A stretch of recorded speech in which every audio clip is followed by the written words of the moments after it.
Hello and welcome to Confidently Wrong, a show by regular dudes talking with confidence about content we have no right to speak about with any kind of authority, but do it anyway. I'm Wesley Nakamura, and as always, I'm joined by award-winning director Brian Redondo and Savon Jones, aka Captain Vonnie. This is episode 201, and we find out if Gen V Season 2 can replicate the success of Season 1. I'm confident that it's going to be the best show you've ever listened to, and well, hey, if it's not, you can always ask us for a refund.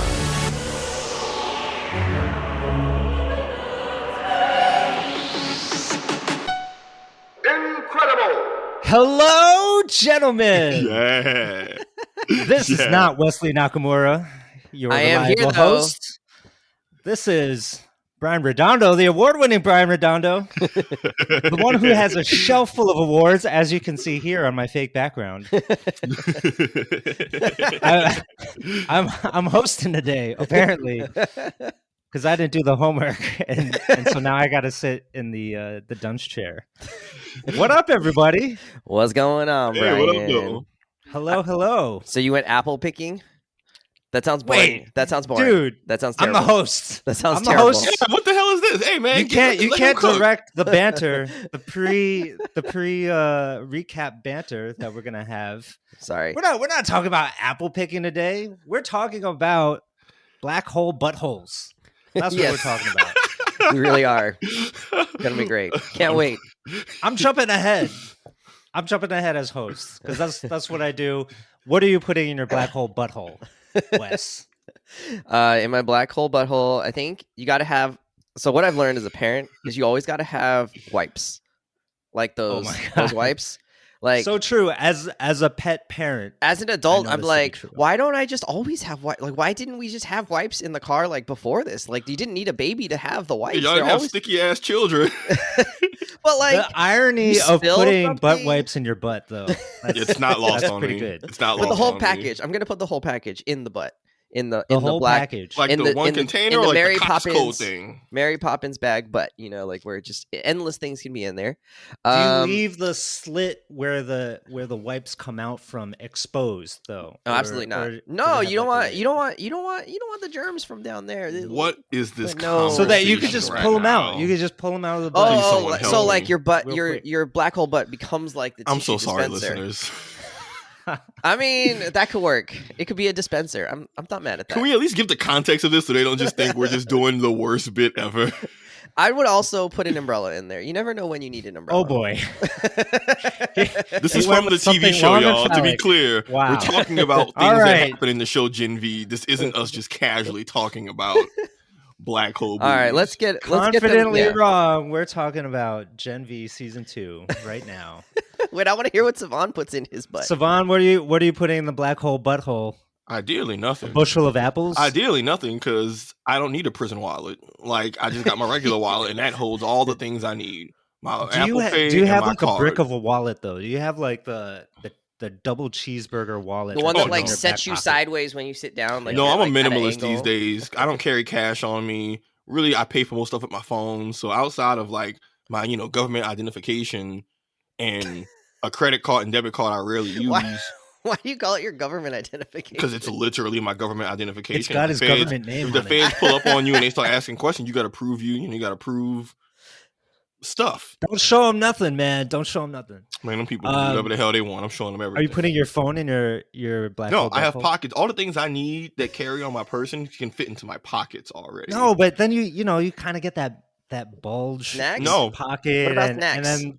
then the more you wear don't those forget, same pair Brian. of pants, you get the I have a backpack. outline of your phone. But you wouldn't need a backpack. You'd have a black hole Okay, butt. how That's what about I'm this? saying. I'd have a box with my skates, so I'm ready to go at any time. Is that a Ooh. more acceptable answer? That's more That's a good one. satisfactory. I'd have like my Thank you. gym bag. That way, no matter what, I'm just ready to swap out into some workout gear, skate gear, climbing gear, whatever, and get to work. Ooh, I'm So down for that. follow-up question, does that mean you can go skating via your butt? Like you can just put your butt down No. and then roll away? No, because if you watch the show, it's more of like it really is more of a container than a like things not pop functional, out of yeah, it. Yeah, it's not fun. It's just a bag. It's not a utility belt. Yeah, it's just like you just. Second follow-up question: do things just fall out of your butt? I don't think so. I think the way they portrayed it in the show, you gotta be very intentional. In fact, it looked unpleasant even. Yeah. Oh, ooh. He has to get that on all fours. Yeah, he Okay, had to really like. definitely want the He had to umbrella assume. anymore. He had to assume the position, and he was clearly exerting effort. Like it wasn't just like a. Boop. It was like, oh no, I was like, oh. Do you remember like Ace Ventura, Brian, from our childhood? Oh boy, oh boy. Famous scene with the rhinoceros. Imagine that. It's like that. Wow. So it's the All right. same, joke. Let's talk about the show.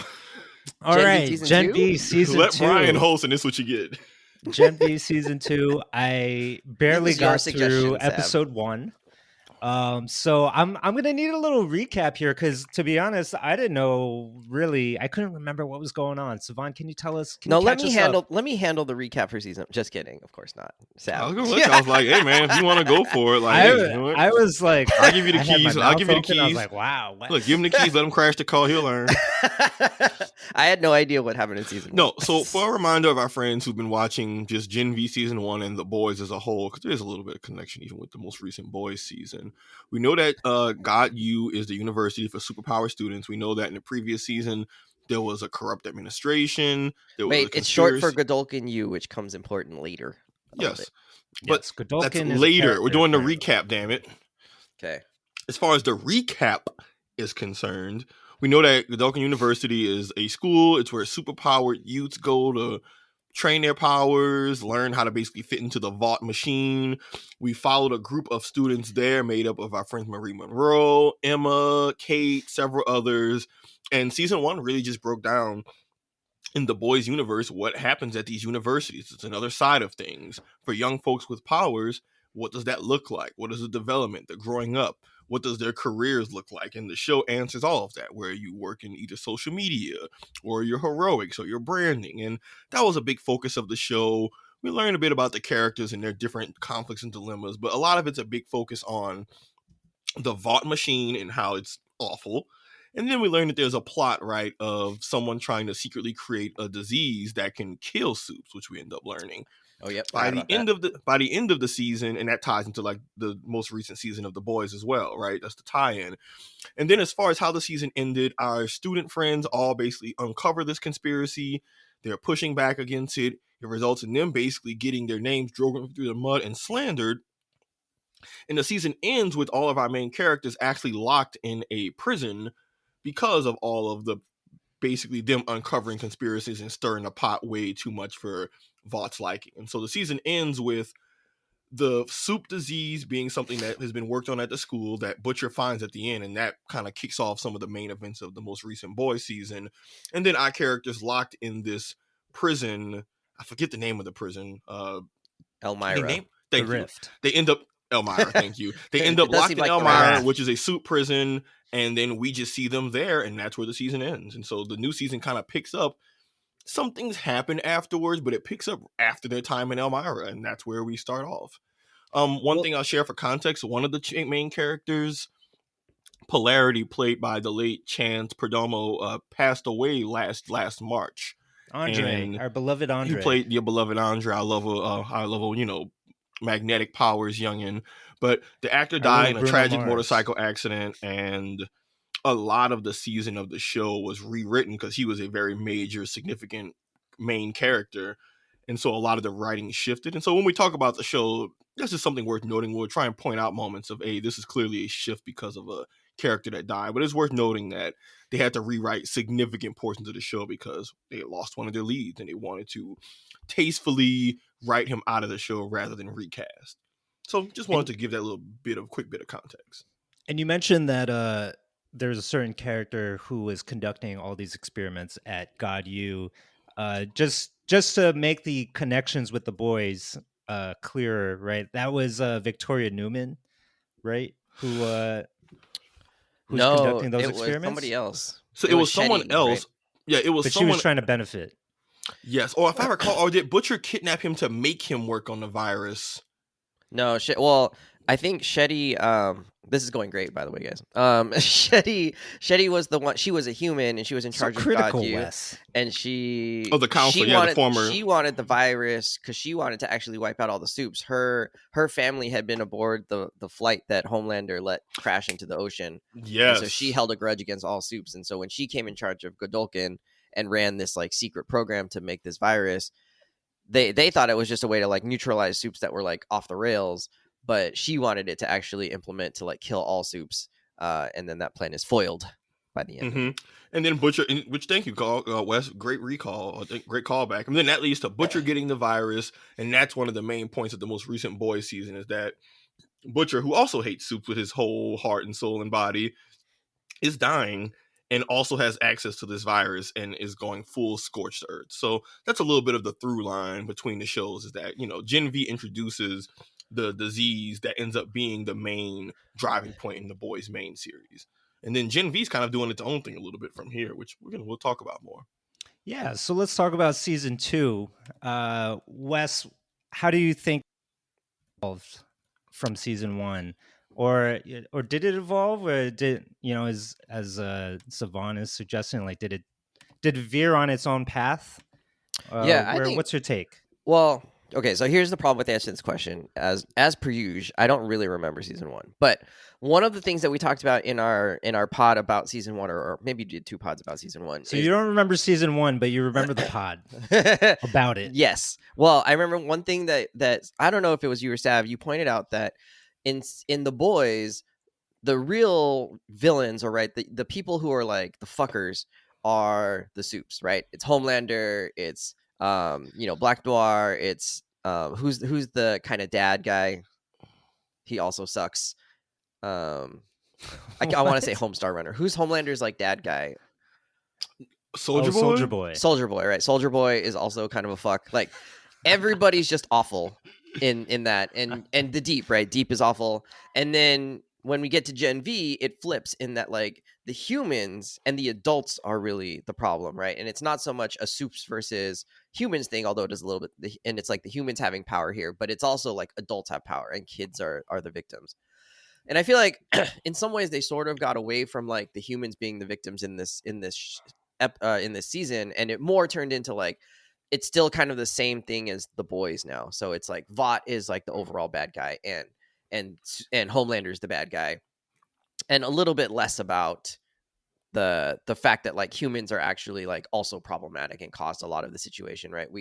We get a lot less focus on like, wow, your parents like fucked you over by like shooting you up with Gen V as a baby, not knowing what the health consequences were going to be here, and a lot more on like there's this conspiracy happening and we got to like end it and figure it out and solve it. And so I think that was one of the major shifts they made between season 1 and season 2. And I'm not mad at it because I think the season was really interesting, but it does take away a little bit of the like separation that the two shows had. And now they're becoming a little bit more like just one big show. Ooh, so you're saying that as a negative? A little bit, right? It just doesn't have its own voice anymore. Like it did before. Interesting. I don't get me wrong. I really enjoyed the season. I thought it was awesome. Interesting. Do you think it now that it ties in more to the Boys universe and taking on that paradigm that you're talking about where soups are kind of bad? Is that what you're saying is a negative or a knock on season 2 of Gen V? I don't think so. I think they probably had to incorporate it into the Boys, given that there was all these like links that were already happening, right? Like characters were showing up. The overall threat of Homelander being there is still there. Like Homelander is a threat to everybody, right?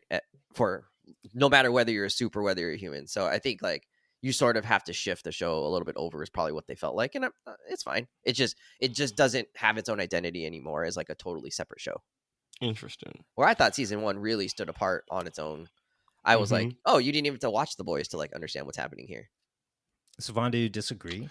So I agree with the first part of what Wes said. I think Gen V season 1 was 100% about like a switching up of the dynamics of the people with powers who are these youths are actually the ones who are being manipulated by the adults, both soup and human, right? And I thought that was a really cool dynamic. I agree with Wes that season 2 moves away from that. I don't think it's a bad thing because I think they still focus on some of the other elements that I think makes Gen V interesting and stand out from the Boys, which for me, the big one is that Gen V really focuses on the characters having their own individual trauma and baggage, and I don't think they moved away from that. And I think that is one of the things that helped Gen V, in my opinion, retain its identity. So I agree, Wes. In general, the whole youth, young people versus adult thing, swapping is something they moved away from, and I think that is something that made Gen V stand out uniquely. Like, I completely agree.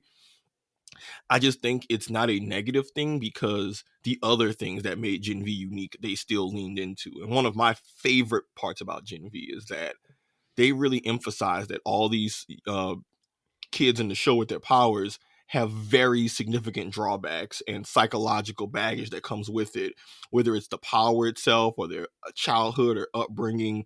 And they don't just skate past that. It still manifests heavily in the show. Kate is still someone who has to deal with trust and manipulation issues because of just her power and her whole story of being someone who, right, the manipulator who's the most manipulated character, right? Or Chance having the Andre having the tumor in his brain that his powers would aggravate, and that being a hereditary thing, right? Emma having eating disorders both ways and deep self-esteem because of her mother upbringing. Marie still having to deal with self-harm, and you think it's her power, but you learn actually no, she just cuts herself. It just ties well with her power.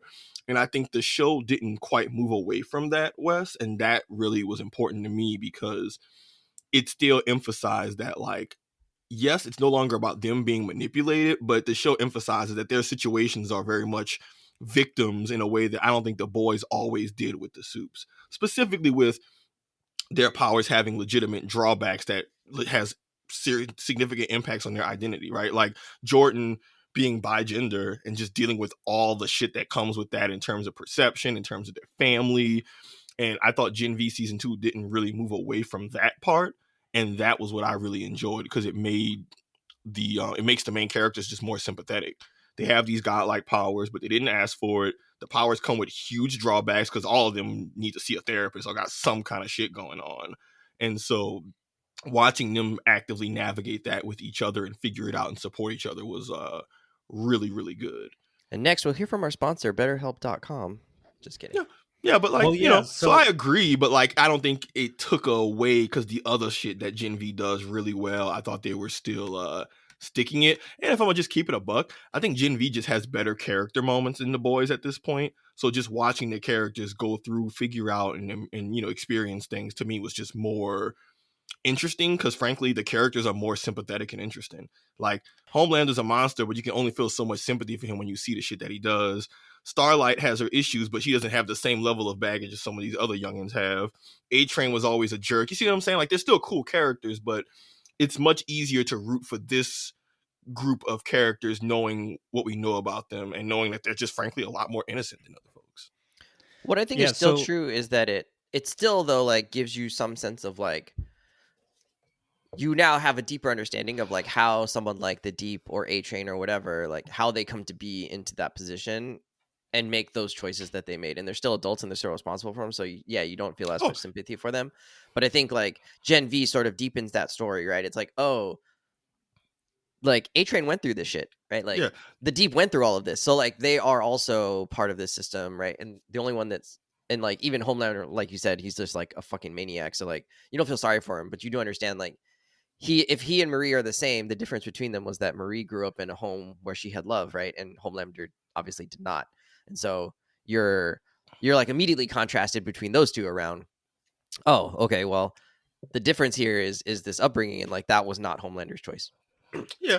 But all I have to say, though, I just think the Gen V characters are more interesting. I think that's really what it boils down to. I think the Gen V characters are just more interesting. No, you can break down the why, because then you're getting to more granular stuff. But like, I think I just felt watching Gen V, I like watching these characters on screen go through their story and struggles more so than some of the characters from the boys. And maybe that's because the boys has been around long enough to where I feel like some character arcs are kind of almost complete, right? Like, we've seen Frenchie get clean, address his past, do all this for so many seasons that it's like, hey man, like, your story probably, I think we talked about this with the boys, right? A certain character felt like their arc was probably completed already and maybe they need to wrap their shit up. So some of it could just be the Gen V characters haven't been around for as many seasons, so they still have more material to work with. But I can't say that if we didn't have Gen 4 of Gen V or season 4 of Gen V, I wouldn't be saying similar stuff of like, hey, their arc is kind of complete. And there's no, and we've seen this in a lot of shows talking about like Peacemaker, right? Where a character with a completed arc who's still floating around with not a lot to do it's rough. It can really, kind of drag a show down. But I don't know. I just thought season 2 built off the stuff from season 1 without retreading the same ground, and I was okay with that. Yeah, so talk to me about some specifics of season 2, right? So we have like this cast of college students, these Gen Z stand-ins in a Gen V world. What are the kiddos up to? So they were basically imprisoned at the end of season 1. What is the main conflict in season 2? And what does that mean for some of our beloved characters that you mentioned? So the what turns out to be the main conflict, and I don't actually remember like exactly how they got into this, because they all like they sort of escaped. Marie has escaped prison when the show starts, or that Elmira prison, and she's on the run trying to find Annabeth, her long lost sister, and see if she's still alive. And then the Emma and Kate, is it Emma and Kate? Yeah, they get out of prison, and they're allowed to come back to Godolphin. Or Jordan and it's Jordan and Emma. So they're allowed to come back, and Kate also got out at some point and becomes like the puppet of the new headmaster person, the new president. And it turns out that the new president is a fucker, and he's just like changed the whole thing. He's like, soups are like the best way to go. We need to end everything for humans, and like basically just like stop accepting that like we're gonna be second class citizens, right? He's so eugenicist, right? Yeah, he's eugenicist. kind of His the whole thing is Magneto. eugenics. He's like the Magneto of the situation, but like more extreme. Homo superior. Yeah, he's a Nazi. And it turns out he's a Nazi, like a super Nazi, not like a Magneto. Infamously not a Nazi. Yeah, that's why I don't know. That's why I don't buy. I don't like the Magneto comparison, but I'm gonna just let Wes talk his shit. Okay.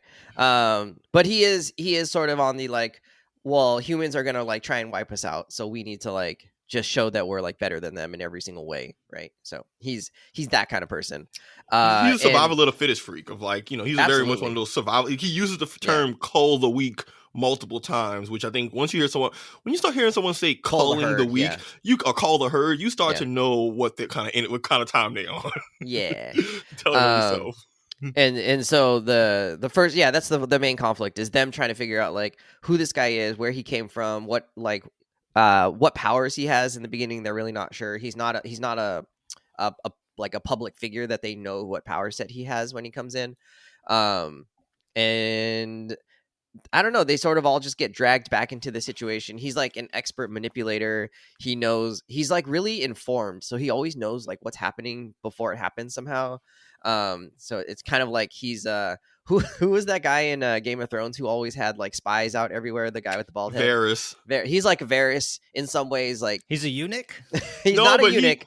But he is plugged the F. Yeah, in. He's got his little ravens. Someone was spying, like someone in the show was spying on him, or like trying to find out information from Vought like headquarters. And as soon as he comes face to face with the character who set that up, he was like, "I've heard you've been like trying to find out more about me. Let me just tell you about myself." So it's like he's just like, "Oh, I know what you're doing." And like, it's not going to work. He's just that kind of confident. He's like that always in the driver's seat character of like, okay, can someone catch this character by surprise or off guard? And nobody ever does. Never happens. Almost like he almost never gets caught lacking. He's on some shit. Yeah. And then by the end, or by like the middle of the season, you start to figure out that actually he can control people like puppets. He like gets into their heads and takes over their whole entire body. And so he can, like, if he takes over a superpowered human being or a superpowered person, then he can just use their powers to do whatever and like destroy people, whatever. And so that becomes sort of like the how do we take this guy down when he seems to always know what's happening, always knows what's coming, but he's like a terrible person and wants to kill people. Sounds like an S tier villain. Yeah. So I thought he was a great villain. Which of our characters handled him the best or the most interestingly this season? Ooh, Okay, let me take this one. She said talking There's about lots specifically. of there's lots of small things that they do as for like to find weaknesses based on their powers, because nobody actually takes them out by themselves. But we do figure out like a very definitive weakness, which is helpful. Which that kind of ties into my question or my response about like, you know, character arcs of who had the best arc. And for me, it was the character polarity. So again, there's two polarities, right? Polarity two, Andre, the late character Andre who dies, his dad is well, you might remember the dad from season 1 because he does appear. His dad was very pro Vought, big into just being into the system, promoting his son, all that good stuff, caring about the rankings.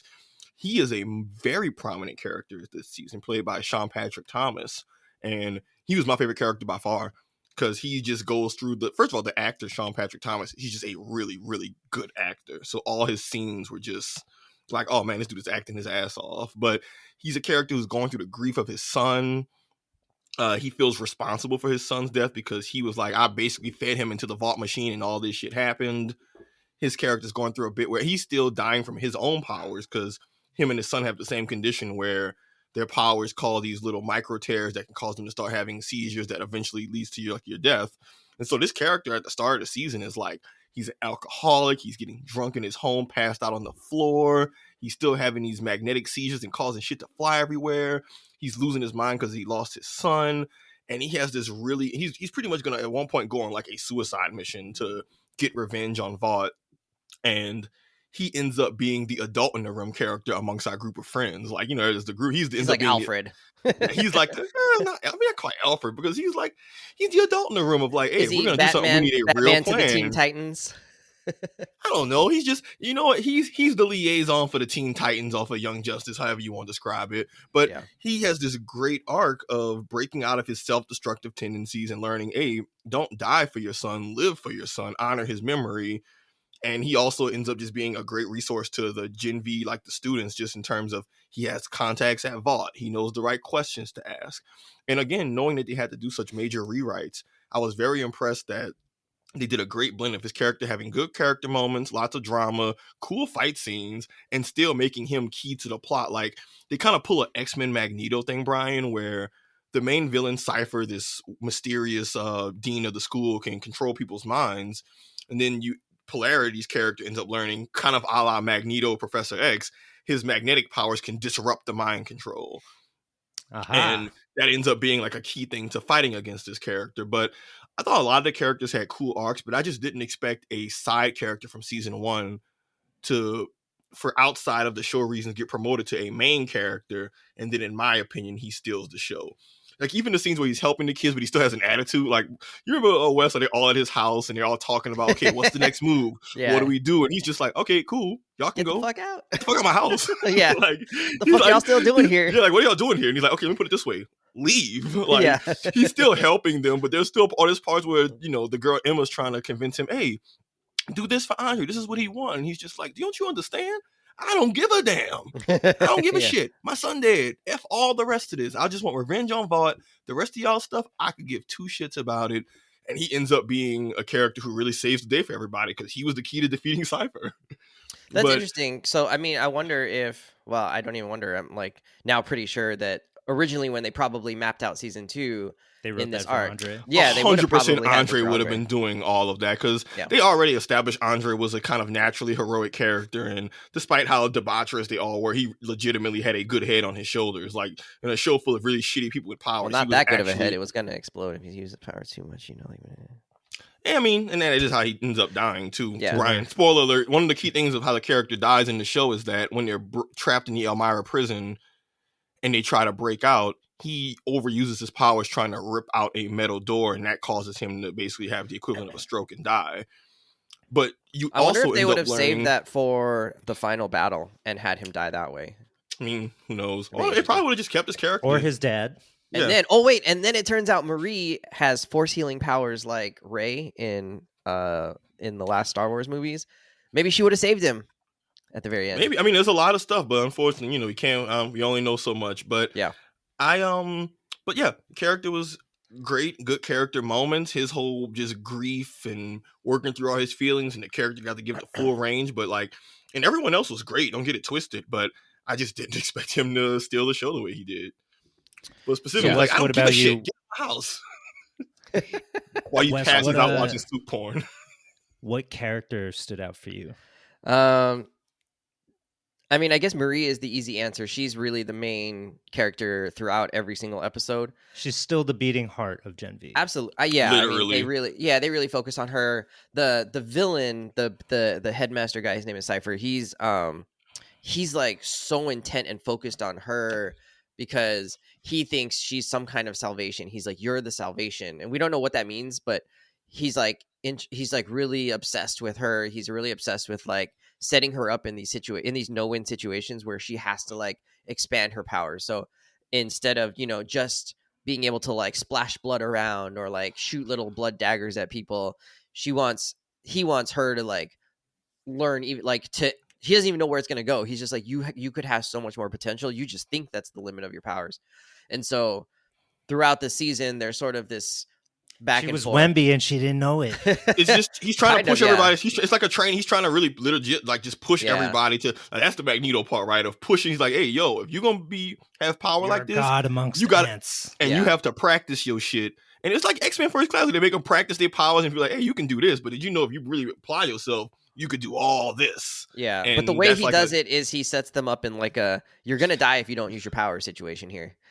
So like one of his first tasks is like he sends this like really strong dude with like a Thor-sized hammer or like a big hammer at them and is just like wailing on dudes and like nobody can stop him. And so Marie has to like use her powers and Jordan has to use their powers. So it's yeah, I mean he's just like so she like changes through the season in terms of like her ability to see herself as not just a side character, but she is actually starting to like consider and feel like maybe I am a main character in this world, right? Like maybe I am someone who's destined for something bigger. Just her powers are like next level. They kind of push almost some Chosen One shit almost. Yeah, and they acknowledge that. They're like, what are we talking about here? I'm not the chosen one. But she, and it's a kind of like it's a dance, right? She dips her toe into that idea and then like backs up because it backfires in her face. Or like, am I just doing this because I'm clearly like being manipulated by this dude who's evil? And like I think that opens up a lot of cool questions for her to like, how do you navigate through the challenge of becoming your fully actualized self when you understand that like someone who's clearly an evil fucker wants you to do it? Like, should you continue on this path? Like maybe that's not actually the right thing for me to like fully realize my powers. Like maybe actually this is a bad thing. And she sometimes quits and is like, no, I'm out. Like I don't want to do this. And sometimes it's like, okay, I'm in. I'm like, I want to make sure I save people. And there's kind of just this like in and out situation that she's doing throughout the show. And I think it makes her really to me it was like engaging to like watch her try and like figure that out. I mean, I think sometimes to me it was like overdone. Like, why are you leaving again? You just said you wouldn't. And like, but I think she did great as like an actor who held like the center of the show. Completely agree. Like she's been Marie again. I was fawning over Polarity's character, but Marie's back and forth, the guilt, the survivor's guilt, the trauma, the coming to terms with like her just childhood because they revisit that a little bit. Again, I agree, Wes. It was all very compelling, and the whole bit of her trying to wrestle with, yo, you don't think you have godlike power, but we, the viewer, definitely know because we've seen with Victoria, right? Like what a higher tier version of that power. Look, they even say in Gen V season 1, Victoria's like, oh, cool, we have the same power. So as soon as they said that, we're like, oh shit. So we already at that point, we the audience know what her upper limits can be and what she could be. So we're probably kind of low key sitting there like, I know you don't think you're the chosen one, but like, yo, B, you have some real power. But watching her grapple between knowing how to use this godlike power was a very cool conflict to watch. Even like with Kate, right? Like with Kate, with Polarity, everybody wants her to heal them. And now she kind of has to, I know you say you're not the chosen one, but B, people are coming to you for miracle healings. That's some chosen one shit, my friend. I'm not saying you got to embrace it, but you can't deny it. But Wes, I agree. I thought that was a really compelling conflict because I don't know what I would do if I was in Marie's shoes. Like, what do? You have this godlike power. Do you develop it with the bad guys? Do you manipulate it? Do you help your friends or frenemies? Do you just want to say, F this, I just want to go find my sister and just be in a cabin alone somewhere? Like, I thought that sense of like conflict and struggle she had was very real, and I think it explains why she does some shit that kind of is erratic and pisses us off, because it's like, yo, man, she got a full plate. Like, I do dumb shit when I have too much stuff to do at work, so God forbid all this is happening. I know I'm not gonna make all the right optimal decisions, especially when there are none. Like, it's kind of just a pick your poison. But couldn't agree more, Wes. I thought Marie did a great job as the lead this season in carrying the show, which if she wasn't good at it, we would have felt it. And so, like, the boys' universe is known for, just the craziest, most outlandish demonstration of what a superhero world could be like. Do they take Marie's powers to like a new nth degree that you weren't expecting? Not in. I didn't think they took it that way in like a oh my god kind of way. Like, I mean, season 1 of The Boys isn't the scene where like Huey blows up the dude in the invisible guy or whatever, right? And then his guts are like splayed everywhere. I mean, like, that kind of stuff doesn't really happen for Marie. She's not, because she's like, yeah, I mean, she's just not that character, right? She's not someone who's trying to like, she's not a head popper yet. Yeah, she's not a head popper. Well, yet. Well, spoilers. At the end, we should go full on spoilers. We get to see some head at the very end. We get to see her embrace her head popping potential, and she really like embraces it. But yeah, but I mean, sorry, Wes, that was you. Yeah, but she's like, I mean, she's definitely not trying to do all that. She mostly still uses the blood as like ropes, as tie downs, as things to like injure people, or to control them. She starts to get some levitation powers. So since she can control the blood, she can like pick up the people by their blood basically and move them around a little bit. But it comes at the danger of like, it could make the person explode, if you're not careful with it or not, super controlled with it. She explodes a goat in the middle of the show. And she's it was practice though. Bit. It was practice. Though. But they named the goat Elon first. Yeah, they did. Nice. They did. They said they named the goats after assholes, so they don't feel bad about killing them during training. Could you imagine if Elon Musk was actually watching and they're like, "Oh, they're calling me the goat," and then the goat explodes? Anyway, so if I fully believe that. If Marie's powers weren't the thing that had your jaw drop the most in the season, what did? Well, like what moments like of just like pure The Boys Gen V wild goodness did you witness this season? Well, one, I thought her powers did blow me out. Like, her head popping didn't surprise me, because once we knew she was a blood controller, I was like, okay, cool. So the end game for her is popping heads like Victoria. For me, it was her using her blood powers to do like god level, cellular level healing. That's what blew me away. Like, I was like, I know they were hinting at it, but that completely knocked me off my rocker. I was like, oh, she ends up healing a whole burned up person who can't like function or move on their own. Yeah, and that ends up being like a key. Just like uses her hands to like completely take all that burned skin and turn it back to normal. You assume she's doing that on the inside of their body too. Mm-hmm. Yeah, she fixed Polarity's whole brain thing that was making him have the seizures. That was like his, he's basically dying. She was able to fix that, which allowed him to be able to fight Cypher at the end. So those are like cool in terms of power application. But Brian, I feel like you're asking more about the just depraved, disgusting, over the top type moments. I feel what was the moment that just like, oh my god, we saw lots of dicks. There's a lot of weenies, but that's not really surprising at this point with The Boys. You're going to see some weenies. That didn't really blow me away. Honestly, I don't know. We're desensitized a little bit here. That's fine. Yeah, I mean that's the issue with having this universe for so many seasons. Like, where else can you go with it? Like, how do you top yourself? And kind of maybe a bit part of why The Boys, the main show, has started to fall off, because it keeps trying to outdo itself, but it can't, and it's doing it for the sake of it. Become hollow as a result. But like, I think Gen V is interesting because it's a new take on The Boys universe, or a different take on it. But anyway, in that regard, it's not as bad. It's not as bad, but there's still certain moments of like, okay, cool. Someone in the director's room or whoever was just like, all right, y'all, time for your regularly scheduled, completely unnecessary gross out scene. For me, and we talked about this before, it was that there's one thing that the show does in this season is that it makes fun of like the frats and whatnot, the Greek life frat hazing stuff. And naturally the soup frats are going to be doing some really over the top ridiculous shit. And one of them is kind of, we talked about at the beginning, there's a guy in the frat who has a butt that is like a basically I like butt. that you added a pause there. Yeah. no, I'm saying his booty is basically like a black hole singularity, and they play it for laughs at first of just, oh, this big hulky fratty guy is bending over, and then a bunch of like random hazed freshmen are popping out of his butt, right? And it's like, okay, In diapers. They're wearing in diapers doing the full hate, like full on the most absurd hazing taken to the extreme. Every time I saw that, I thought, no one asked for this. This is egregious. I personally would be just fine if y'all didn't have this. I also understand what show I'm watching, and that like this is just their damn near like one of their signature things.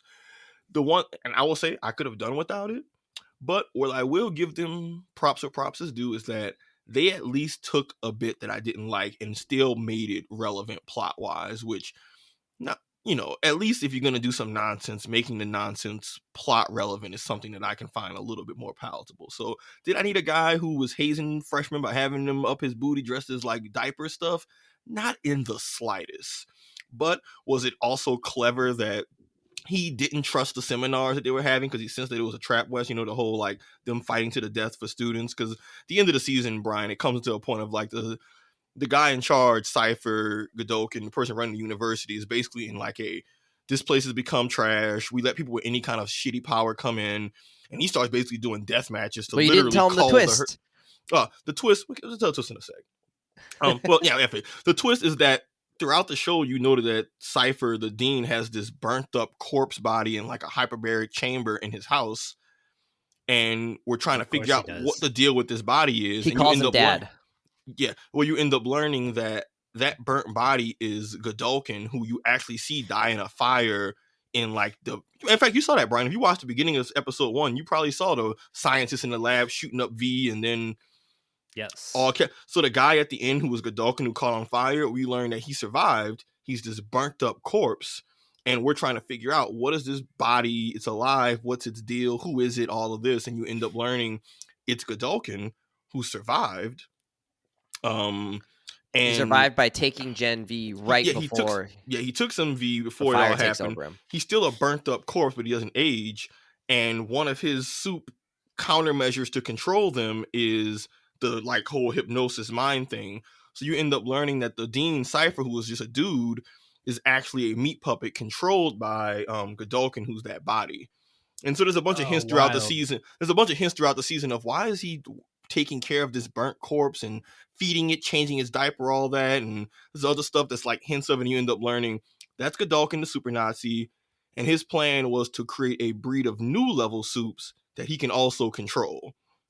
And you learn that's what the university was created for. And there's a lot of like world building, boys world building a little bit too about the university, history of soups, countermeasures to control really powerful soups, programs to create soups that are Homelander level, which we learn Marie is basically like almost how X-Men had Omega level mutants. It's almost like that in terms of Omega level soups where there's just tiers, and Marie is actually in like that Homelander tier of like, hey, yo, you kind of are in some chosen one shit. Like you're not like the rest of us. Could be dangerous. I mean, that's what makes it interesting. Like she's not a monster, but that's very dangerous power, and she doesn't know what she wants to do with it. And we've already seen it heal people who were straight up dying. So there's a lot of interesting implications to it. Wes, what about for you? Jaw-dropping moments from this season.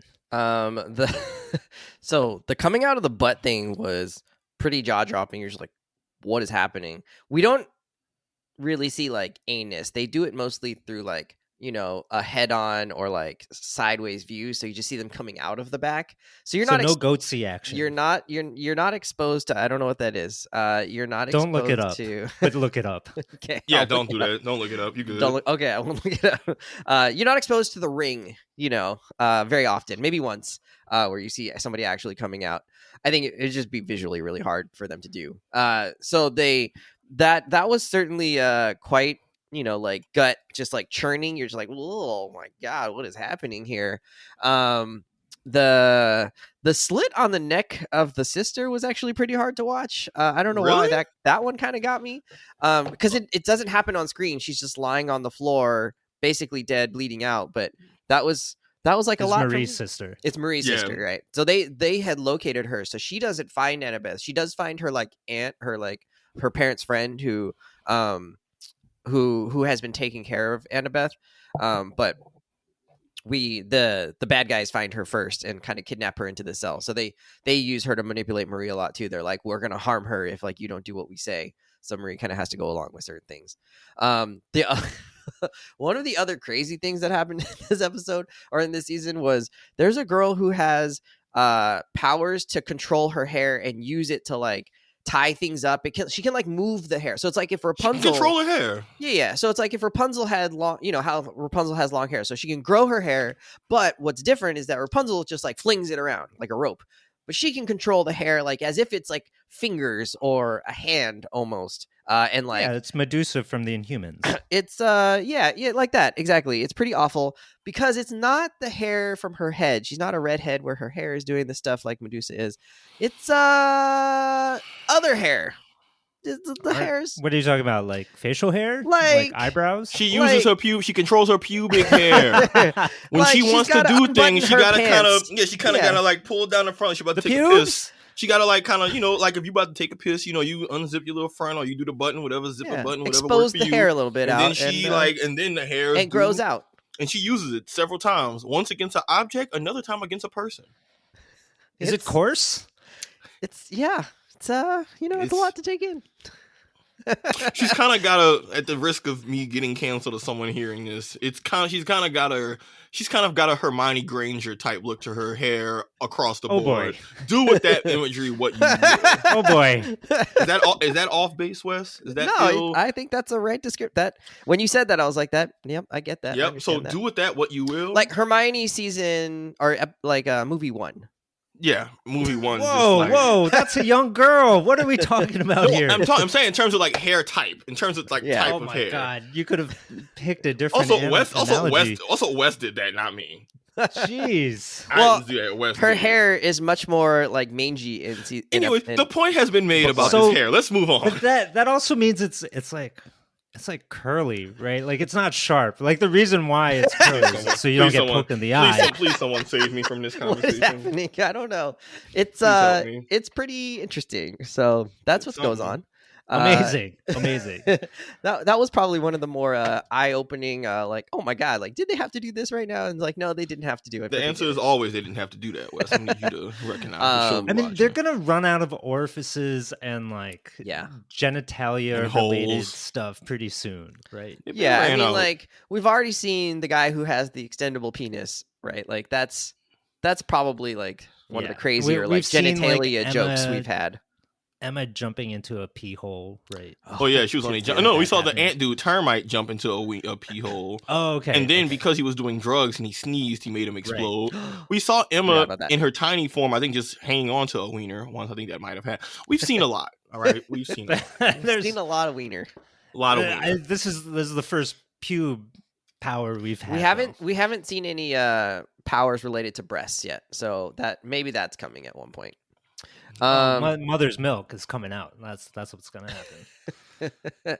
And then, so obviously this is like one of the cornerstones of Gen V and the boys, right? But the thing that I actually really appreciated about the original season of Gen V was all the kind of like youthful, kind of like Gen Z issue exploration that they dealt with. Like Savon, you mentioned cutting earlier. There's like body dysmorphia and the stuff Emma was dealing with.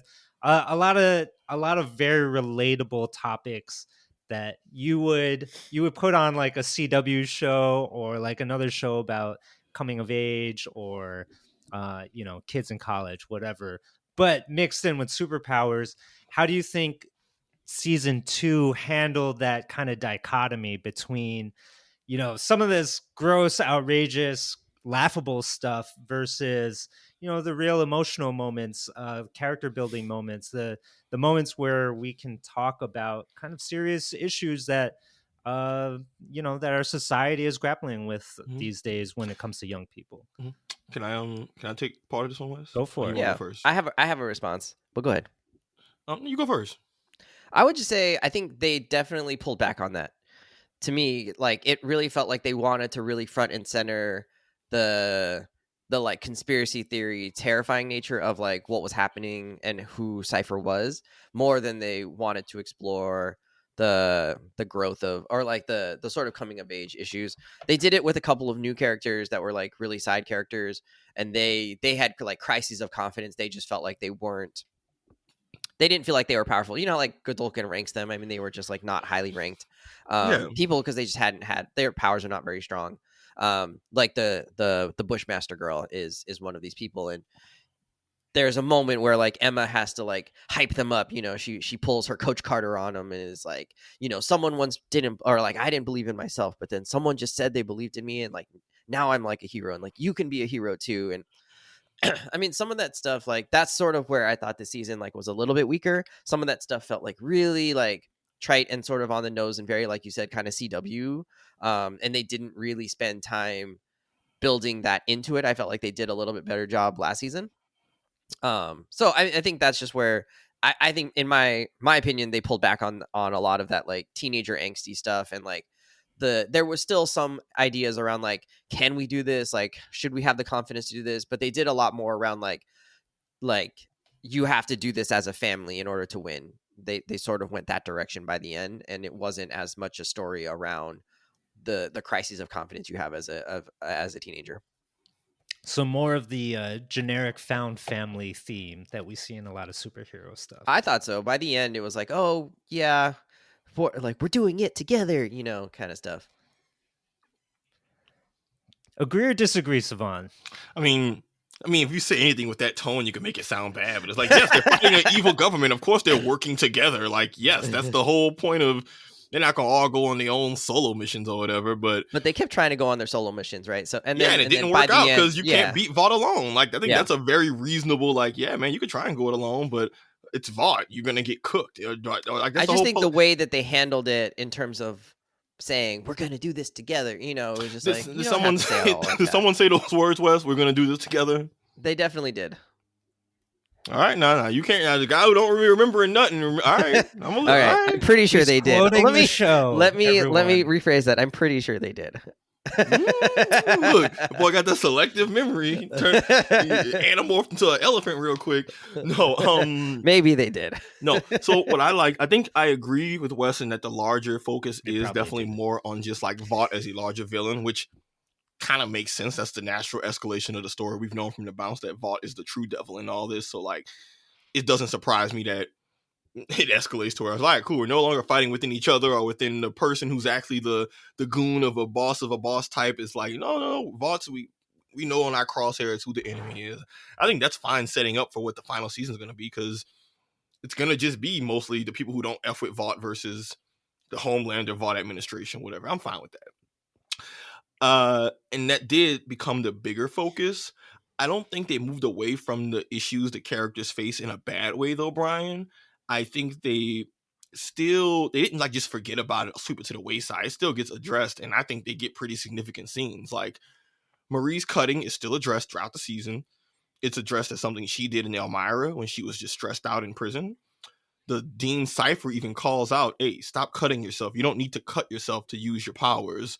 She thinks that she has to, but he's explaining, no, that's just you. That's just a mental block or a thing you've imposed upon yourself. So it's part him trying to grow her powers, but also in part he's making a very valid point of like, yo, man, you don't need to cut yourself to do this. But the show does not pull away from the fact that she self-harms when she's stressed out or freaking out, and the powers can just be an excuse. I thought it was great that she has all this existential chosen one shit happening, but they don't move away from the fact that she's a cutter when she's stressed out. Same with Emma, right? Her whole thing in season 1, because of her mom basically just imprinting an eating disorder on her, she can't control whether she shrinks or grows without having to binge or be bulimic. And even then, when she learns she doesn't have to binge or eat a lot, it has to do with her self-esteem, which turns out is still absolutely screwed, right? That still is a thing. Like, that comes up several times when they break into Godolkin's secret library or whatever, right? And she's on drugs because she's abusing drugs because she's so stressed out about all the shit happening. Even the polarity guy calls out, hey, I saw you have to purge earlier to shrink your powers. Hey, are you okay? And she's like, yeah, I got it under control. And that's like the adult checking in. And he even gives her that look of like, okay. in Elmira, she talks about how in Elmira, we see her on screen binging and purging, and Kate even tries to say, hey man, don't do that shit. And this isn't like they just peppered it in at one episode at the start to say, hey, we acknowledged it. This was stuff that was happening mid-season, you know? Like, I'm just going through character by character. Jordan is still dealing with the identity issues and how now as a public popular figure, they're really getting dragged through the mud about how they perceive themselves. They still don't have a good relationship with their parents. And their whole thing is, hey, I've always wanted to be number one. As all Jordan wanted season one. They finally get it, and now they're miserable as shit, right? Like, I was very happy. And then even Polarity, his whole thing of like the character's dead, but they kind of took his conflict and moved it into the dad of like, hey man, you got to deal with grief and trauma and survivor's guilt over you feeling like you led your son to his death. And then you learn his death was actually a scientific experiment, right? Like all of that I thought was, it's not quite the same as like the super, super young adult, because I think it's a little mature because the characters are a little bit older, time has passed, but I thought the show did a really good job of acknowledging despite all this Vought shit, these characters all have a lot of individual trauma, and we're not just going to sweep it aside just to focus on the Vought conflict, even if that's not the driving force behind season 2, which I agree with that. But I think that's okay because season 1 was better to be about their personal issues, 2 about the larger conflict with their personal issues still being prominent, but like it felt more like a maybe 60-40, 70-30 split, which I found to be like, I thought that was I thought that was acceptable. So But it took more of a back seat. yes, season. But not in a bad way because I don't think not entirely like out the window. Yes, right. And not in a bad way because I felt like you have to escalate, you have to progress and escalate the story. We've always known Vaught's the final villain. I don't think I'd be a fan if season 2 didn't really focus on a larger conflict and still stayed very small scale their issue. Like I thought that was one of the better things they did. Or even Kate, right? Earning the challenge, regaining the trust of all her friends. Because again, the mind manipulator character has to deal with the most trust related shit. And like even Sam, like his whole thing previously was being nuts and psychologically broken and destroying shit. And he has a whole mini arc where he goes home, makes peace with the awful things he's done, and even reconciles with his family. Even has a good convo with his parents about how, hey man, the V isn't actually what messed up your brain like you think. We have people in our family with a history of severe mental illness, and it's a whole good thing about like, hey man, you might have issues, but it's not because of the V, but you can still take responsibility. And he ends up clearly has like grown through that arc. But like, I loved how they handled the characters' personal issues and balance. Like I said, like Wes, I mean, I just went through every main character and I thought those things had like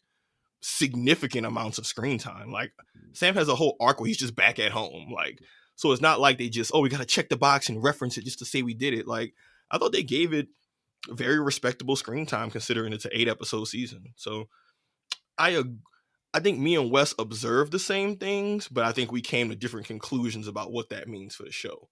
Oh, well, I don't know. I mean, I'm kind of with you. I don't disagree with what you said. The only part I disagree with you about was the fact that them moving away from it was a bad thing. I think they did do it, but they balanced it, and it's not a bad thing. But I think that's just a matter of opinion. Like I think we both observe similar stuff. It's just I think we're on the same page. I didn't need it to like retread the teenage stuff anymore. Like if like they had did that in season 1, and a lot of that stuff kind of like sort of worked itself out. It doesn't mean it's like gone. It's just like.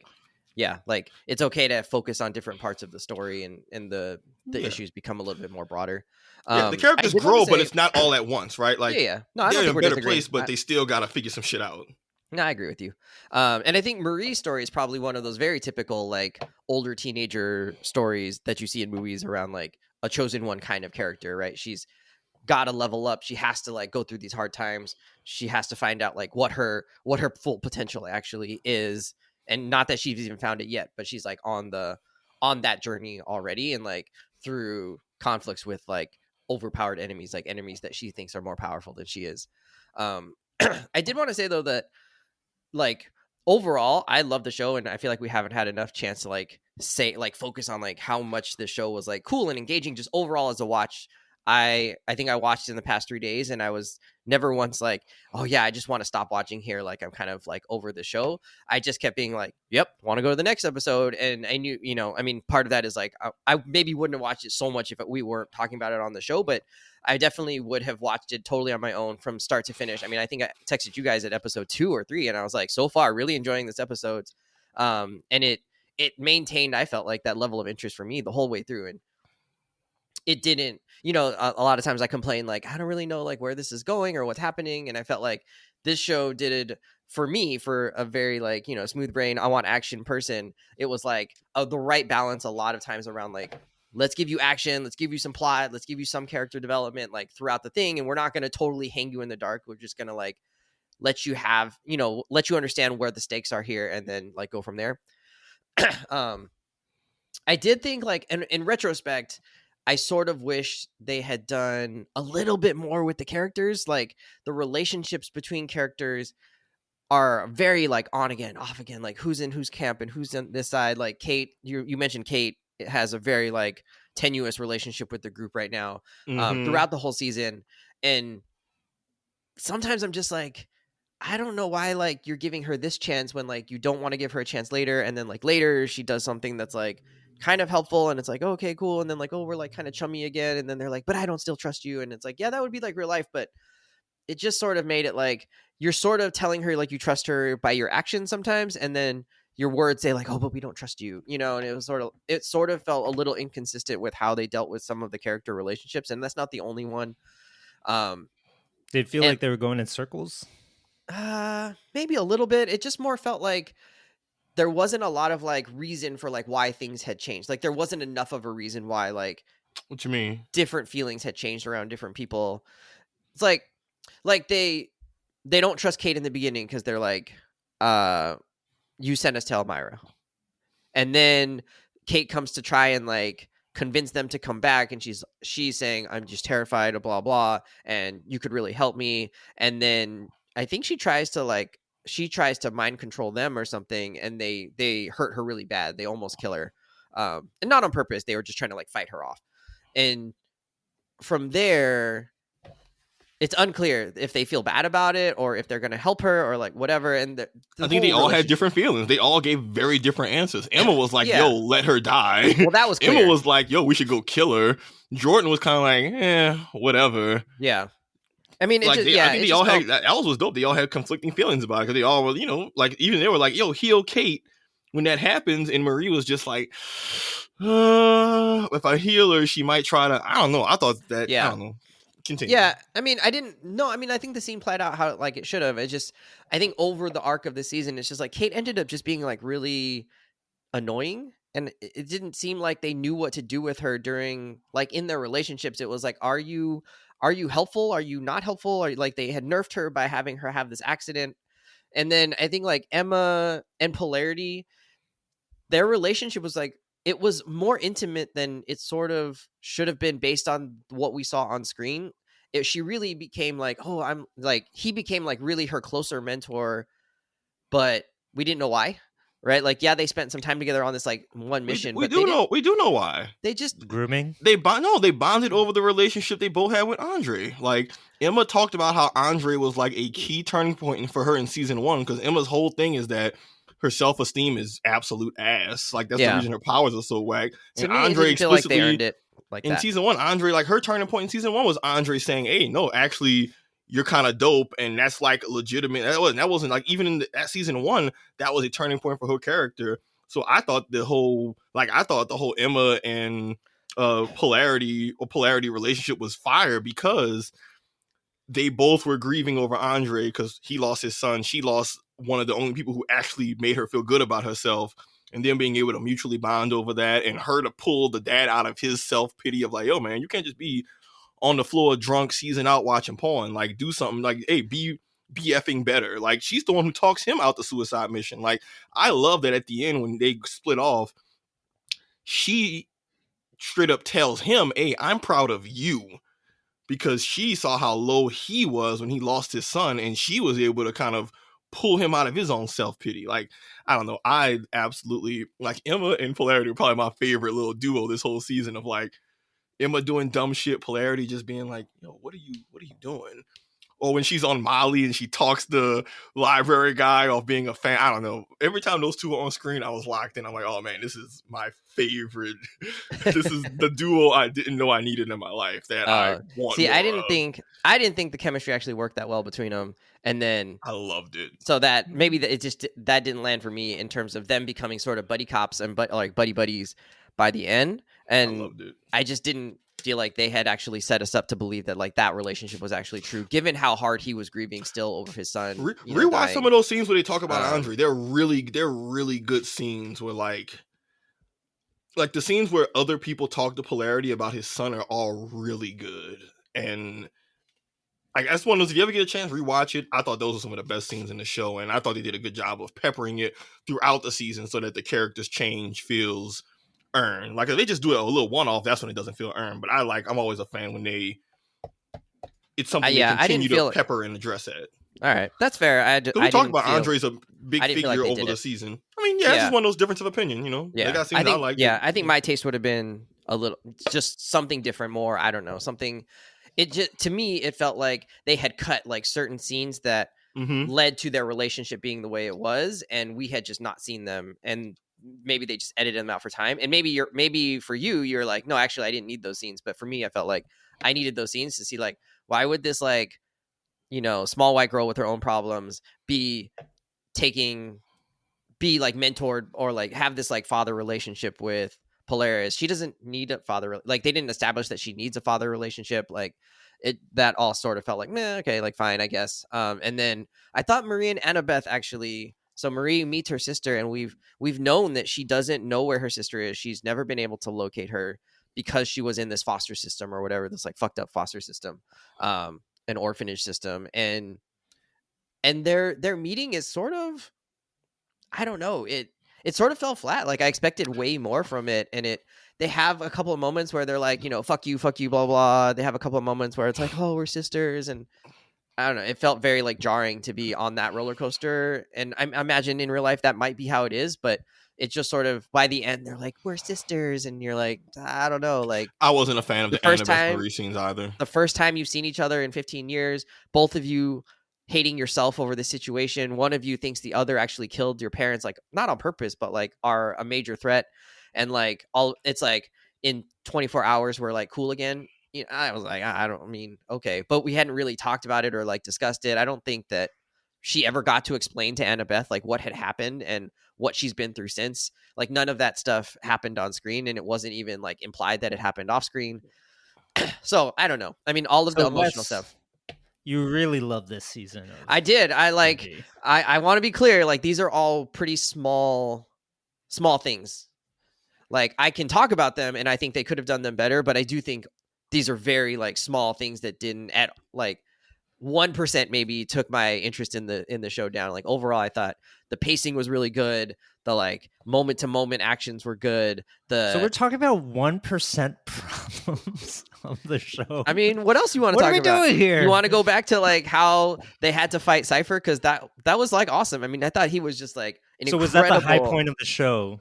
The final boss battle. Yeah. Well, just the whole thing. Like he's just a badass. Like how do you defeat this guy? And like the problems that he creates based on his power set are really like interesting. And it didn't feel like any of our heroes had a power that could really deal with it. And then we learned that Polarity has this like a little bit of ability to resist it, but also he's becoming stronger as the last 3 episodes. Cypher becomes stronger.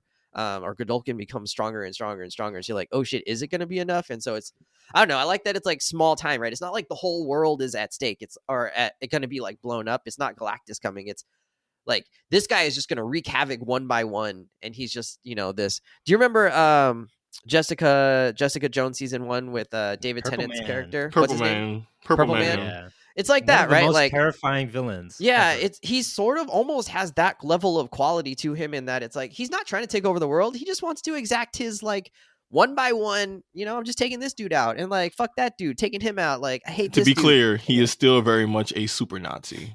So and that, right? There is definitely an end game. It just starts with this, but like he is a super Nazi. He definitely got bigger plans than just. But he's not gonna like blow up the world. You know what I'm saying? Like he doesn't have a just galactic he wants sized subjugate it. weapon. Yeah. But it's just really interesting. He's got these like really interesting powers that are not cosmic level. They're very much like in the like I have to be around in the right neighborhood powers. You know, and I don't think he'd be a match for Homelander at this point, but maybe like he could have grown up to be that. So it was like the right level of fight for these characters, I thought. So beautifully done there. Do the Teen Titans earn their victory by the end? I felt like they did. In Sav, facing did you? Cypher. Yeah, Sav, did you feel like they earned it? Was it satisfying the way they ended it? I think from a general writing perspective, sure. Because the whole plan ends up being right. He's trying to lure students into this seminar. He announces himself as Godolkin, and then he pretty much just brainwashes them into fighting each other to the death. And then it's like, you know, only strong survive, the weak die, and that's his whole MO. So like, yes, in the sense that they recognize the threat that he is. They found out good information and know what they're up against at this point. They try to warn other students. Some of the students they try to warn, including the guy with the singularity butthole, is like a key part of them sneaking in and getting into the final Trojan battle. horse. My only real complaint, Get out of the clown car. the clown car. My only real complaint about the final battle, and this point with a show like The Boys, I just kind of have no expectations, is that this show will just never have good fight scenes. Like that's just not what this show makes its bones off of, you know? So I just have to recognize any fight scenes. There's never going to be really good choreography. There's going to be lots of just keeping it a buck. There's going to be lots good dance choreography though. There's going to be lots of like controls them into doing like thriller dance basically. Yeah, but it's going to be with Soldier Boy and Homelander kind of good. Maybe. Yeah, but you can tell when a show is a show that like we have like a choreographer to do these fight scenes versus we have a fight scene. We need to just get the action scene done. It's less about the action, more about just the plot progression. It's not a complaint because I don't expect The Boys to just have those types of, you know, I'm not going to expect a Captain America. Yeah, it's not their budget is too much on being on CGI wieners and all that other stuff. You know, they put their budget into very well spent.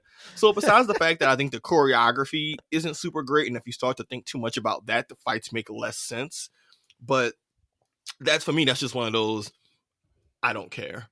It's like this would be me nitpicking in a way that's like not good faith. So The Boys has always had weak fight choreography, but them defeating Cypher the way they did and how they went about it, I do think felt earned. And they had to take a lot of L's to get to that point and pull some legitimately smart, slick shit, which I thought, okay, cool. I'll take mediocre choreography if the writing still more or less makes sense of how we get to, you know, from A to B. So yeah, I enjoyed it. I don't know if that was my highest point of the season, but it was good and it felt earned. It was good. No, I thought they landed the plane. Sav's always talking about you got to land the plane. I thought they did that. But I don't know if the fight itself was the highest part. I just think the fact that like Cypher was this really cool villain and had this like power that really matched and like poked at like the weaknesses of these particular individuals, right? That are our antagonists or protagonist was like made for a good TV, and they used it well. So yeah, I don't like that they took him off the board so quick. Like I thought his character had a really cool build up throughout the season and this whole mystery of the character. And once they finally pull back the curtain, we only really get to see this fully actualized villain for another like maybe 2 episodes, and then he's killed off. Not even, right? If that, I was only like end of episode 7. I think he gets healed, and then episode 8 is the final. But my complaint is just that he just would have been a good character to be in The Boys' final season. He doesn't have to be the main character, but he would have been a cool villain to have on the chessboard in terms of his own being a threat to both different parties, but having his own agenda. And like I thought that would have been, because his whole thing was being able to control really powerful soups, and he's trying to become stronger so that he can control soups like Marie and Homelander. Goal, yeah. And it even established that Marie and Homelander are very much the same tier of like soup power level. Like if we're doing tiers and Homelander's S tier and everybody else throughout the show has been like A plus tier, they've established that Marie is also a fellow S tier. Or like could get there. She's maybe not there yet, but yeah, she has that S. You know, some of them is like, hey, no matter how strong you get, you'll never be. She's very much like the program that created her was the same one that created Homelander, to give you an idea of like, yo, she's from that elite batch that most of them died. She lived, and that's what makes her different from everybody else who got V at blah blah blah time. But I'm trying to figure out how for that just to that point, I can't figure out how they're gonna make her S tier when she's still vulnerable, right? So one of Homelander's S tier things is you can't hurt him. When have you seen Marie get hurt? How for was she real? vulnerable? I don't know. I feel like she gets hurt in fights all the time. She gets When? like strangled. But she could the fights. heal When? herself. But I'm saying, when, though? When Well, did that not happen? yet. She hasn't been able. She hasn't tried to heal Well, herself she yet. healed the burn guy. Yeah, so you she imagine could she could clearly probably heal apply it to herself. herself. Yeah. So, But that Wes, wasn't established until recently. But I don't know. I mean, it also seems to take time. It's not like if you chopped her head off, I don't know that she You couldn't would. do it in the middle of a battle. Yeah. Yeah. So here's the thing, and because Wes, I think they actually do you already have did it? start to address this. Okay. Yeah. Maybe I missed If you recognize at the end of season 1, actually this is a subtle hint, but they literally planted the seed in season 1 when Homelander pulls up to God You and they're fighting the other students. And you remember, girl, she blows up Kate's arm. If you recall, Homelander lasered the shit out of her. And she didn't die. She didn't take some kind of injury. She got knocked out. And when she wakes up in Elmira, Andre even says, "Yo, you took that blast from Homelander like a champ." Like And nobody does. He says those the boys. He says those exact words. He said, "Yo, you took that like a champ." Like he said, "Yo, Mike Tyson punched you and you ate that lick. Like, yo, you not dead." Like to me, that is them establishing, like. No, that totally. We've seen the only other person we've seen legitimately withstand a Homelander laser was him when he was having his sexual relationship with Stormfront. But we also recognize that Stormfront was also an abnormally strong soup. And the only thing that hurt her was when she pissed off the Sun. But we don't know how strong the Sun might be stronger than Homelander. So, but in terms of how we've seen how strong Homelander's beams are, she ate that lick, and that wasn't something they pulled out their ass. That was a season 1 finale. So I was thinking that she can cut herself with like a pocket knife. So I was like, oh, maybe she doesn't have that indestructibility that Homelander has. But that honestly, makes sense if she could take a laser beam. I think with the cut and blood thing, honestly, man, I just wouldn't overthink it. I think that's just one of those. Like, I wasn't. I was just characters that gave me the impression that she was vulnerable. Yeah, but outside of her cutting herself, she actually never really gets hurt. Like when you think about all the fights she's been in, like she's never really had a time where she just got effed up. Like Homelander knocked her out, but beyond that, we actually don't really see Marie getting tossed around for real. Granted, there's only so many fights in the show, but like I think they've planted some subtle hints about soup durability. They all have some baseline durability. Like all of them, even the most basic of soups, have more durability than the average person. But we see some soups can get punched through easily, or a sufficiently strong soup can rip apart a normally indestructible soup. So, and also we've seen Homelander get hurt by like people weaker than weaker than Marie potentially, right? Like when Huey and Butcher and all them jump him, he gets a black eye, he get pieced up. Remember because Maeve calls out him wearing concealer. So like we've seen Homelander take some licks and get hurt too. So I think they are planting some seeds to kind of establish a little bit of power balancing of like, hey, gotcha. Marie ate a Homelander laser. That should give you a hint into her durability. And we've seen that the head poppers from what Victoria looks like are basically unstoppable. We haven't seen any soup that could resist a head pop. There's one moment where Homelander calls it out and says, "Can you try?" Yeah, can she not pop? Was Victoria Newman able to do it on Homelander? It never gets established. There's a point where they even are having a direct, and he's like, "Would it work?" And it's kind of like one of those. It probably would work, but if it doesn't work, you die. And it's kind of one of those like it's like one of those. Hey, if we do this, one of us will die. One of us will die. Okay. Either Marie pops Homelander's head and kills him, and she has to take the risk of finding out if it works, or he lasers the shit out of her after she tries. She tries and it doesn't work, and it's just like one of those. Yeah, you could kill him, but like, why would you risk that? Like, that's like a. But I think I think those are little things that the writers actually established to kind of give us an idea of how strong Marie could potentially be and what that would mean if she had to go up against Homelander. But that makes sense. I think he can get head popped. I don't see why not. Like he's strong, but he's not God. He's been bruised. He's been hurt. Like we've seen him take injuries. Well, maybe if his like skull and his like veins are really strong, they like hold the blood in. It wouldn't like explode him. I mean, again, at this point, it's just the writers. What the writers choose to do. How durable is he? I don't know. We're gonna find out once they come head to head, and hopefully she pops his head, or maybe he dies from some completely different shit. Maybe he doesn't die. I don't know. We gotta watch the new season of The Boys when it comes out. Well, so speaking of, like, give me your best hot take for how this season of Gen V, how it wraps up. Give me your speculation for what this means for the final season of The Boys. I have no idea. Is it just a Marie versus Homelander head to head? Like, how is that even? I think it's going to be everybody v Homelander, because the ending kind of sets up like you see A-Train, you see Starlight again, and they basically recruit all of the Gen V group into them basically saying, "All right, man, look, joining the Resistance, and we're joining the fight against Homelander. So to me, this feels like they're setting up they're consolidating the Gen V cast into the boys to set up for the final confrontation between Homelander and his allies versus everybody else. I don't know if we're going to just get a straight Marie Homelander standoff, because we still have Chekhov's Soldier Boy on ice somewhere, and there's other loose ends, and there's Butcher with his cancer things and the soup virus. Like, there's too many pieces on the board that could all F up Homelander for us to be able to predict how I think it'll go. But I'm excited. I need you to take a stand, though. I don't know. Plant a flag here. Tell me how it's going to end. I don't know, man. Like, I don't think I can make a guess either. It's too many like boards on the chess. It's too many pieces on the board for me to even make like an educated guess. Like, there's 3 different things that could kill Homeland. There's 4 different things that could kill him.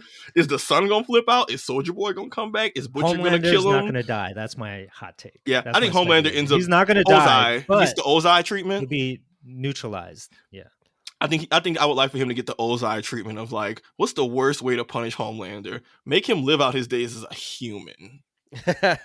Oh, like take away all his powers. Underpowered. Take away your bending. You are now just a dude. You are now just Anthony Starr. With some really sicko tendencies. Craziness. Okay, yeah. so if final, like, very, very important, serious question. Okay. I need you to answer in total sincerity. If you were a student at Godolphin University, what power would you have that would allow you to survive a day there? And would it get you expelled? It's all you, Wes, baby. I don't know. At first, I was like, I'd want to be able to fly, but I don't know that would save me. I feel like someone would just catch me or like flame, the air, and then I would die that way. And then I was like, well, what if I could just be invisible? But that has the same problem. Just because you're invisible doesn't mean you're invulnerable, right? And then I was like, well, different powers. What if I became invisible but like very strong? So I could be like, I could turn myself into a giant tree. Like the trees in the Lord of the Rings. The Ents? The Ents. I could become that like an Ent slowly when I wanted to, and just plant myself in the middle of the courtyard. No one would even know that I was there. I would just be a tree. And so through simple like camouflage. But if someone ran into me, I wouldn't die, right? Because if you run into a tree, like you just bounce off, or maybe like I lose a branch or something, but I'm okay. And then once all the danger had passed and I like, beat a few people with my branches, then like I'm back to normal and I'm regular West going to class or going to, going to the grocery store or whatever I need to do for college. But when you're in class, people are going to be like, yo, where'd that oak tree go? It's gone. They'll be onto you so quickly. A tree, Wes. What are you gonna do when like someone cuts your branches or pisses on you, or well, then I'd walk away. You're gonna be a big tree? I'm like a transformer. A big tree is more noticeable that it's missing. I feel like your heart moves spots. But a big tree is in the right place. I don't want Homelander to punch somebody through my little tree form and then kill me. Like I want to. Hey, Wes, I don't know how to tell you this, man. Take the lick. When people with superpowers don't care about a tree. Yeah, I don't know how to tell you this, man, but when it comes to people with superpowers, trees are not an obstacle for them. Like, you put an oak tree in front of any of the X-Men, I promise you they will get through that. But they wouldn't. They're not purposefully trying to like kill the tree. So what is your goal? Collateral damage. Exactly. Yeah. So what is your goal, to be a tree on a West? I feel like I'm your just gonna be able to premise is turn good, and you into a picked the tree. worst power possible. This man said. Yeah. I'm just gonna turn into a. So what is your power? You just turn into? Is it like the Wonder Twins? You can only turn into different types of plants, like form of different water forms, or I'm like Beast Boy, but Animal Boy. There you go. What type of tree are we talking about? Beast Boy is Animal Boy, Wes. Sorry. I like Plant Boy. I'm gonna be Plant Boy. Wes, that is awful. You could have just Wes said is I'm some gonna be sort of plant. You could have just said I'm gonna be a shapeshifter and call it a day. You could turn into a bench, or you could have been Mystique and you just said no, I want to turn into an effing tree. Mystique with guardrails. Yeah, put one of those fences around my tree so that people know to stay away. Do you hear? This is your friend Brian. Do you hear what this man is saying? Wow.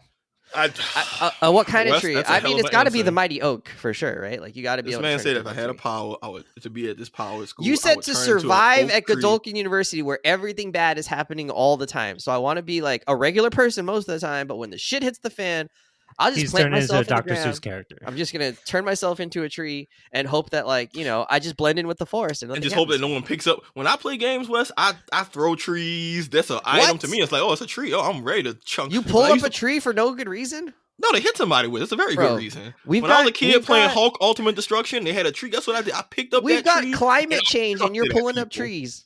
We should be planting trees. Well, I'm be dead, but that's my problem. I hear you, Wes, but I think you don't think this is a good strategy? Not try to save trees. You're cooked. Well, okay. Well, let's hear what Sav says. Maybe I'll like his plan better. I'm not sure. Godolkin is crazy. It just feels like your plan is great. Just be a shapeshifter, bro, and then you can do the same thing but with actual options. You could be like a garbage can or a bench or a street pole. I don't want to be a garbage can. Trees are majestic. You want to be an oak tree? Never mind. My power. They're like hundreds of years old. They got to be strong to survive. They survive like hurricanes and fires and everything. Like they famously don't. They just can't survive. They just can't survive land erosion. Trees are famously victims of forest fires, Wes. But they survive sometimes, and then they grow back. Like the big tree in Maui, it's still going. It's back. All right, man. If you want 30 years to grow back after you get burnt down instead of just flying away with your shape-shifting powers, more power to you. When I return to a tree, I'm just back to being a regular tree. Give me the loot. That means you got to befriend Marie so that she can heal you. Yeah, because you'll be burnt up. Yeah, she ain't just doing that casual, and she got manipulated. She probably ain't even trusting folks with that no more. Just fool me once. I don't know. She healed Kate at the end. I don't know why. Yeah, Kate had to beg for like 5 episodes. That was a mistake. Give me, what are you doing? That girl only wants power. She only wants power. Fuck That's her. not true. She's a victim, an idiot. She is a victim, but she cannot be trusted. Give me the Iron Skin. Give me the Luke Cage. Huh? You want to be Luke Cage? Yeah, just give me the Unbreaker. Just give me the. I like Jordan's power. Like Jordan in their male form of just being basically invulnerable and like a super tank. Give me that. Best defense or best offense is a good defense. Sometimes it's like, yo, man, you can't hurt me. Or if you do, it's worth way more effort than it's worth. Like, hey, man, you can spend all this time trying to break through my Colossus. So you're like Colossus, basically. They got these other goons who, just give me any of the defensive minded. Give me the Colossus, the Luke Cage. I don't need the super strength. If any super strength comes with the super durability, but I'm going with like, the only way you could kill me is by like drowning me or some shit. So you want literal thick skin. Do words cut you though? I mean, as we've seen with Gen V, the psychological damage is the real way that you hurt a hero. We're not able to break Emma's skin, but that mama broke her self-esteem. Jordan's parents broke their sense of identity. That he's not swaggy enough, and then he'll just collapse in the middle of the battle. Oh no, I self-actualized on that. If you think that is all it takes to break myself, what if that's just your attempt? Nah, you think if my self-esteem could be shattered so easily? Absolutely not. Absolutely not. Also, most people's opinions don't mean nothing. So, like, unless you're in my inner circle, I don't even care what you think. Like, why would I care what some random NPC thing? Like, I don't know you. That's probably true. It still hurts my feelings, though. Kitty pride powers. Phaser. That shows up in the last episode, and it's how he gets out of the situation. So, in that situation where the Dean Godolkin, he traps everybody in the room and says, "Did he get trapped? Did he escape? Did he escape? He escapes. Yeah, he's wearing the flag, and he's like, "Run! They're coming!" Or like, and he just got out. Godolkin You're is like, right. Because he was that chunky dude, right? Yeah, and he was like, "I'm out of here," and he like phases the wall. He did phase out and get the. You're absolutely right. That's a good one, Brian. That might be out of dodge. That's how you might do it. Cool. Without having seen the episode, you might really have the answer there, Brian. So we got Brian as Shadowcat, me as Luke Cage, and Wes as Tree Man. Tree Man. Famously in the Lord of the Rings, they cut down the trees. That's what makes the ants angry. I'm a regular dude, and I could probably be a bigger threat to a tree. Have you ever heard of a chainsaw, Wes? Me and Tony was doing y'all work the other day. Transform back to a human and run away. So now you're just 2 dudes. Now you're just a human. So we're just 2 dudes. No, now you're just running from a guy with a chainsaw. I'm like, yo. Or I'll take my branch and like drop one on him. Branches are heavy. What? They might die. Yeah, might. Floundering. It's okay. I was gonna make a Greg Abbott joke, but that's poor taste. All right. Well, we know Wes is flunking out of Godolkin. What are the final grades? You saw the show. Godolkin would have killed you if you heard your power. I'll have the last laugh. Not in the rankings at all. You would have been called from the herd. What are you guys grading season 2 of Gen V? Let's hear it. Ooh, Yes. I think I'll go 4.5 out of 5. It was really good. I really enjoyed it. Wow. Yeah. High praise. Yeah. Normally, I'm gonna do my 5-star scale, but to this Okay. one, since we're doing a university, I'm actually gonna give it a letter grade. Yeah, do the letters. I'm gonna give it a solid B plus A minus, depending on my mood. It was really I good. thought you'd be higher. Yeah, I mean, that is. I'm leaning less a than little. what I I'm leaning more towards the A minus. Okay. I think my only complaint is that sometimes The Boys feels like Gen V was less guilty of it, but still the series as a whole, it feels like they've kind of become the thing that they're parodying at certain moments. But this show is like also, I think what took away from me was that I thought Annabelle was a very uninteresting character. I think this season could have gone with Annabeth. I think this season could have gone without her entirely. Yeah, they should have done more. I think that took away. I think Godolkin dying at the end when he could have been, more of a status quo shifter was disappointing to me. But it was a really good show. Like, I know it. No, A minus. Like I said, maybe B plus at the lowest, but definitely a solid A minus. It was good. I watched it. I was entertained. I was always excited for the next episode, and just the whole mystery of unraveling Godolkin was a very fun season mystery to be like, okay, what is up with this? And you piecing together your bits and the breadcrumbs they leave, I thought was very interesting. So agreed. Yeah. But I will say, come out of just I left think Gen field V's like, better than the now we boys know at the this answer. It really felt like they built up to it. It was good. Yeah, I think Gen V's better than the boys for me at this point, though. I think the boys has kind of become a little just a parody of itself. I think Gen V not being tied down by the source material and expectations of characters and doing their own completely unique thing gave me something that I was a little bit more interested in, especially with I think the boys has kind of slipped a little bit. Brian, have we sold you on it? Would you go back and watch it even if we're not talking about it on the pod?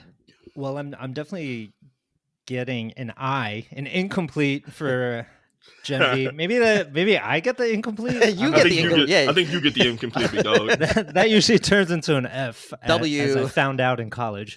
Am I gonna watch it? It's I am intrigued. It does sound really interesting. But I got to tell you, when I watched that first episode, I just did not care. I couldn't get myself to care. But that might just be my current mental state. You might be kind of busy. I'm just tired. Yeah, you gotta watch it on your own turn. Like, watch it as something you want to do for fun, not just homework. And I think that maybe makes it a little easier. But I will say that your criticism about the boys, it does sound like it's creeping into Gen V a little bit, where they have a very certain understanding of where they want to take the boys, and that is dominating where they needed to end Gen V, rather than just going for what would be interesting from a writing and character standpoint. Maybe, but I also think one of your biggest things that you didn't really enjoy about the last season of the boys was that there wasn't a lot of development. Like, everybody just kind of ended up plot wise back where they were before, and a little bit emotionally wise back where they were before. And I didn't think that was true of this season at all. I think everybody took huge changes. Like, they took a lot on the chin and changed a lot, and they certainly are not in the same position they were at the end of season 1. So amen to that. The boys, that's right. The boys would always just reset the status quo every time, where it's like resetting. All right. Oh, is everything going to fall apart for Homelander? No, we're blackmailing you. Oi, Homelander killed my wife. Butcher noises. That took me a second. I was like, was that Frenchie? Oi, Homelander. Just oi. Well, what's his diabolical name? Yeah, that guy. Yeah, Butcher noise. I called him Keith Urban just now. Yeah, just different person. Just different Butcher Urban. noises. Homelander having a borderline breakdown, and then everyone resets back for the next season, and it's like, all right. Yeah. Before we end, can we talk about another super powered hero for 1 minute, 60 seconds? Because Victor Wembanyama has been on a fucking tear to start this NBA season. Holy shit. I texted Brian and he jumped Savon. over God you. He's literally, I don't know, he's gonna break the NBA. I texted you guys, I was like, he's going to win MVP this year, and the Spurs are gonna be a top 3 team in the West. After seeing the first half of the first game, I was like, this guy's a cheat code. All right, that should not fail. He's OP. It's OP. Incredible. You gotta write him out of the show. It's incredible. You guys should be watching Victor Wembanyama if you're not. If this was a video game, people would say, oh, this is cheating. Yes, that's what it feels like. He might win multiple awards. He's going to win DPOY. He's got to win MVP. He might be MVP. Yeah. Most gonna win improved DPOI. player. Oh, most improved? I don't think he'll get most improved. Shit, the think so? media I just hype don't is think real. the media wants to. I don't think the media would want to give the MVP person also the most improved. That's just like, there's like psychologically that feels wrong. He wasn't even all NBA. Yeah, I mean, year. I think you're right. I think That's he probably a big is. jump. Also, He could be the youngest Austin MVP Reeves ever. making the jump from good to great Boy, this year. I is don't like, hear Okay, that we're not going there. Maybe We were it's just hard. talking about superheroes. Not on my Thank you list. for listening to Confidently Wrong, everybody. And baby. Wembanyama's incredible. Follow us on socials. Give us a like. At Rate confidently us _pod. 5 stars. Love us.